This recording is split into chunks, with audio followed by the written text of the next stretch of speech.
All right, guys, welcome back to another video. It's your man Jay. Today's video is brought to you by the Samsung Galaxy S23 Ultra, shooting in HDR plus. So these two phones right here have to come out with something different.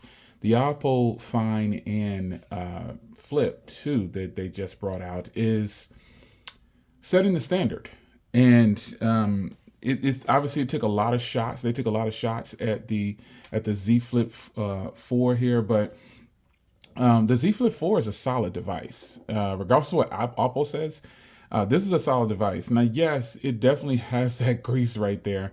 And that was kind of one of their main things they focused on, was having the crease and on Samsung phones. But they took a lot of design cues from Samsung phones, obviously. Samsung has that crease. I had to turn this on this way so you can see it, but Samsung has that crease, but Oppo took a lot of design cues from these two devices right here.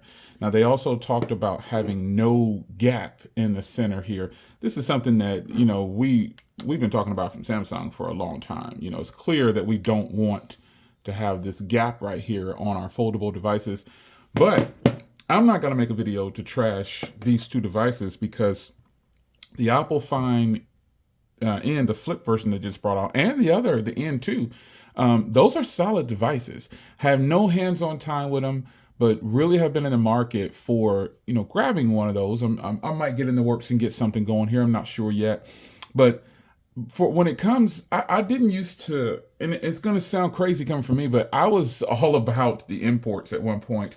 But now I'm at a point where I'm looking for support, mainly because of the price of these devices are so different now than when I was buying imports. The price of the devices have skyrocketed, and companies feel like they just get to charge $2,000 or $1,100. That is just what it is. And so, if I'm being totally transparent, I feel like I'm still going to buy phones that are predominantly Samsung, Apple, Google, things that are in my country. I do want to experience some imports, but not at the cost of what it costs to buy things in the US. Does that make sense? Like, I'm willing to spend, obviously I drop big cash on these phones, and and every phone in the US that I have, I'm dropping big cash on it, but I know I'm going to get some form of support. I know I am. Case in point, got my wife a 512 gig Z Flip 4. The hinge started crackling and making sounds instantly. Like, after about a month of having that phone. Now, she's had it for quite some time now, but the 512 only comes in that boar purple, which is clean or whatever. I wish they would have had it with the blue, but it is what it is. But that her hinge started having some problems, and it started crackling and making all kind of noises, and then it just wouldn't shut. Never been dropped, always been in a case. She wears a case all the time. She wears protection all the time. So it just started making noises about a month in, not even really that. So I was able to, she was able to call up support, and she actually purchased the Samsung insurance, the $8 a month or whatever it is for her.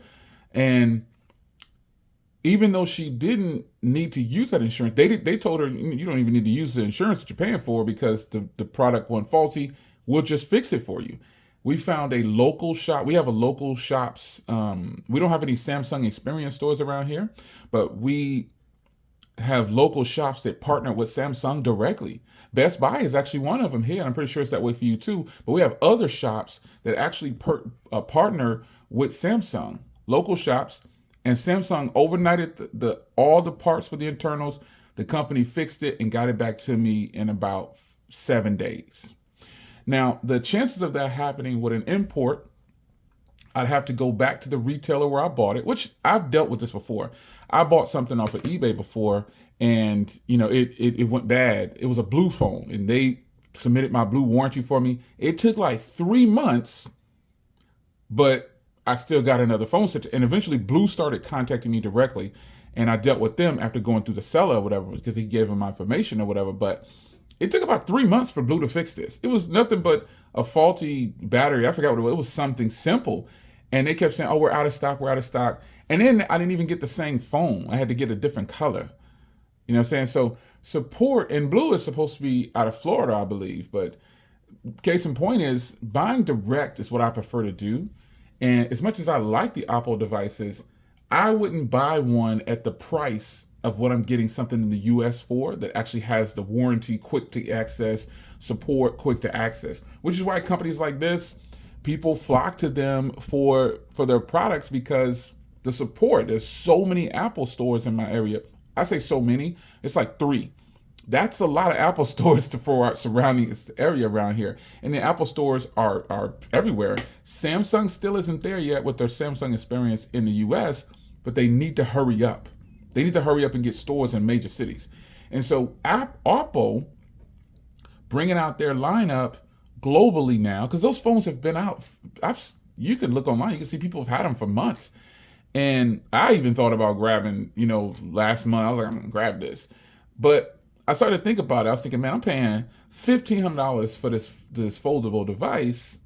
And yeah, I get a warranty, I get support, but you start to look at like the software. I was watching Forbes Techs and Gigi, and they have the foldable devices from Oppo now for a month more probably. I don't even know how long it's been. The ones that are launching globally now, they've had them. And to me, it's just not worth the headache of owning one of them at this point in the game, and trying to navigate the system to where support was something that was always important in the back of my mind, but the warranty factor is what I think about too sometimes. I don't want to have to fight to get simple things done. And Oppo's new device, it's hot, but I don't see it happening for me yet. I'll live vicariously through other people. And that's the only reason why I really haven't picked up any of the current imports.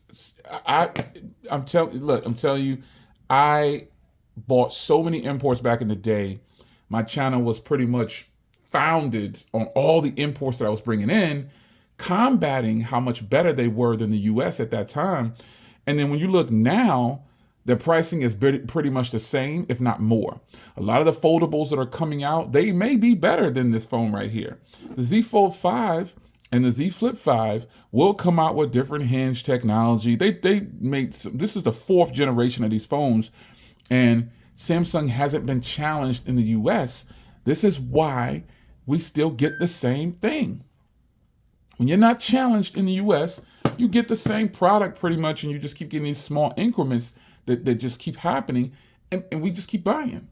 So, and I'm going to say we, because you see all the products on this channel, but I'm saying, I don't think that, oops, sorry about that, turn my light off. I don't think that Samsung will ever really be challenged in the US until Google drops their folding device or Apple drops their folding device. That's when the real heat of folding devices is going to hit. There is a Pixel Fold, folks. There is a Pixel Fold. When it's coming out, nobody knows, bars. I mean, we don't really know for sure. But I can tell you one thing, as sweet and as nice as the Oppo devices are, they look good. I think they the hottest, what I'm saying? They everything, they got the backing of Google with the software. I'm still not ready to pull the trigger yet. I don't want to pay any, again, when I was buying imports, they didn't cost what they cost now, and they were much less than the current phones back then, is what I'm trying to tell you.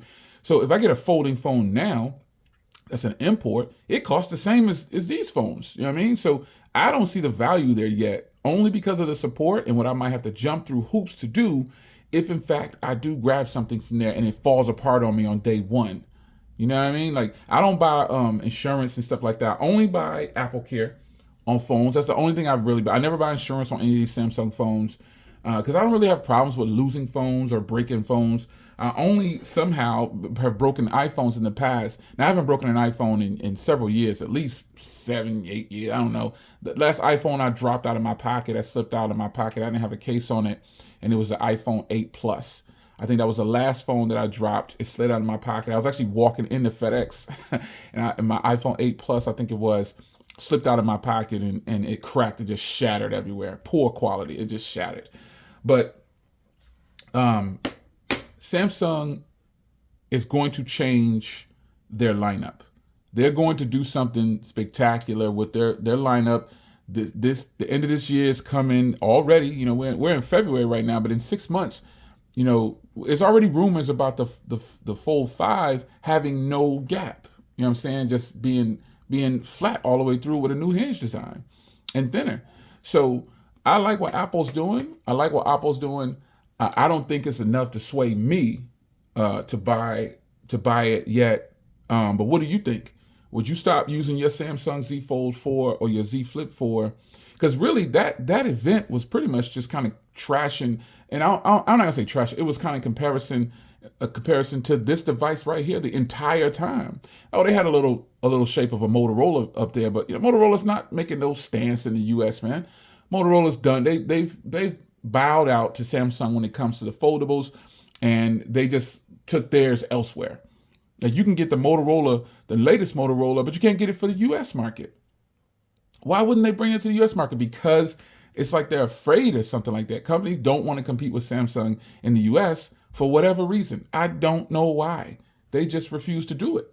But the Oppo Find N lineup looks clean, man. It's clean. But would you buy the Oppo? You're a U.S. person. You love tech.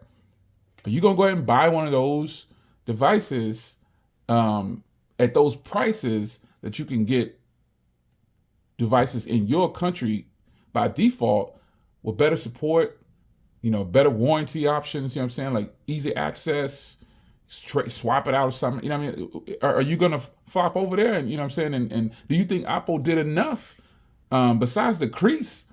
You know what I'm saying? Like, and then the display on the outside, that's dope. I like the display on the outside. And again, folks, I've been watching other creators with these devices they've had them for a long time now. Gigi's had hers for a long time. Tons of people flaws. I've seen all these people review these devices weeks ago. It's a global launch now.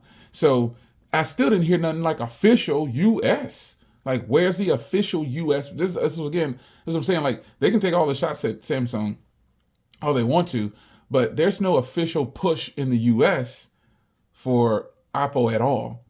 Xiaomi, Huawei, there's no official push for them because they've gotten pushed out. So while I love the Oppo Find, the flip joint they just brought out, I would totally buy it if it has some US warranty and US support. But other than that, I don't see myself doing it yet. I can't do it yet. What do you think? What did you think about the Oppo event? You ready for it? You ready to go? You ready to pull that trigger and pay that bread? It's going to cost you about the same price as this device right here. And then their foldable that competes with this device costs about the same, a couple $100 less. What you think? It's your man Jay. Hope you guys enjoyed. And how did the Galaxy S23 Ultra do shooting in HDR10+? Take care.